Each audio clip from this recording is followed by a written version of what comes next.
Pension scheme প্রত্যয় বাতিলের দাবিতে আজও আন্দোলন করছেন ঢাকা বিশ্ববিদ্যালয়ের শিক্ষক কর্মচারীরা। সেখানে রয়েছেন সহকর্মী ফাল্গুনী রশিদ, তিনি যুক্ত হচ্ছেন আমাদের সাথে।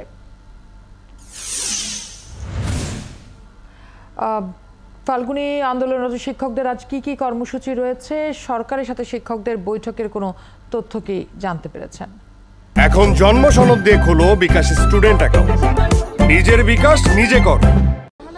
আজকে কিন্তু নবম দিনের মতো আন্দোলন কর্মসূচি চলছে এবং কর্মবিরতিতে রয়েছেন ঢাকা বিশ্ববিদ্যালয়ের শিক্ষকেরা এবং তাদের সাথে কিন্তু আরও ৩৯টি বিশ্ববিদ্যালয়ের শিক্ষকরা যোগ দিয়েছেন।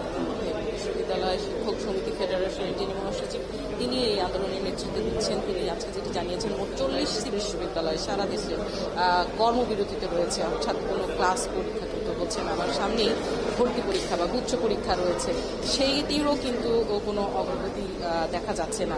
কারণ শিক্ষকদের দাবি মেনে নেওয়ার মতো কোনো মানুষ বা তাদের সাথে আলোচনা করার মতো কোনো মানুষ কিন্তু তারা পাচ্ছে না। তারা যেটি বলছেন যে এতে আসলে শিক্ষা ব্যবস্থার, উচ্চশিক্ষা ব্যবস্থারই একটা ক্ষতির সম্মুখীন হচ্ছে। কিন্তু বড় যে বিষয়টি সেটি হচ্ছে যে আসলে কতদিন এরকম আন্দোলন চালিয়ে যাবে। শিক্ষকরা কিন্তু শান্তিপূর্ণভাবে আন্দোলন চালিয়ে যাচ্ছেন, প্রতিদিনই তারা কর্মবিরতিতে থাকেন এবং বিক্ষোভ সমাবেশ করেন। আমরা দেখতে পাচ্ছি সেই বিক্ষোভ সমাবেশেরই প্রস্তুতি চলছে। আমরা যদি একজন শিক্ষকের সাথে একটু কথা বলে আসি, যিনি বিশ্ববিদ্যালয় শিক্ষক সমিতি ফেডারেশনের মহাসচিব, তার সাথে যদি একটু কথা বলে আসি। স্যার, আপনারা আসলে আন্দোলন কতদিন চালাবেন এবং আপনাদের সাথে কতগুলো বিশ্ববিদ্যালয়ের শিক্ষকরা যোগ দিয়েছেন? ধন্যবাদ। আমাদের ৩ দফা দাবি আদায় নেওয়া পর্যন্ত আমরা আমাদের আন্দোলন চালিয়ে যাব। আর আমাদের সাথে আগে ৩৫টি বিশ্ববিদ্যালয় ছিল, এখন আরো 5টি বিশ্ববিদ্যালয় যোগ দিয়েছে, সর্বমোট 40টি বিশ্ববিদ্যালয় আমাদের সাথে আন্দোলন করছে। তাহলে অনেক শিক্ষক এবং আমরা দেখলাম যে আজকে সকালবেলা কর্মচারীরাও তাদের কাজ বন্ধ রেখে আপনাদের দাবির সাথে একাত্মতা জানিয়েছে। কোনো ধরনের আলোচনার সুযোগ হয়েছে কিনা বা সরকার পক্ষের কারোর সাথে আপনার যোগাযোগ হয়েছে?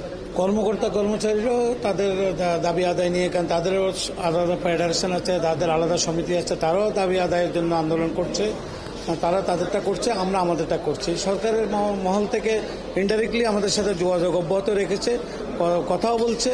যেমন আমাদের সড়ক যোগাযোগ ও সেতুমন্ত্রী জনাব ওবায়দুল কাদের এমপি সাহেবও যোগাযোগ রেখেছেন, কথা বলেছেন। আমাদের শিক্ষামন্ত্রী মহিবুর হাসান চৌধুরী এই সাহেবও আমাদের সাথে যোগাযোগ রেখেছেন। আমাদের শিক্ষা উপদেষ্টা, শিক্ষা প্রতিমন্ত্রীর সাথেও আমাদের যোগাযোগ আছে।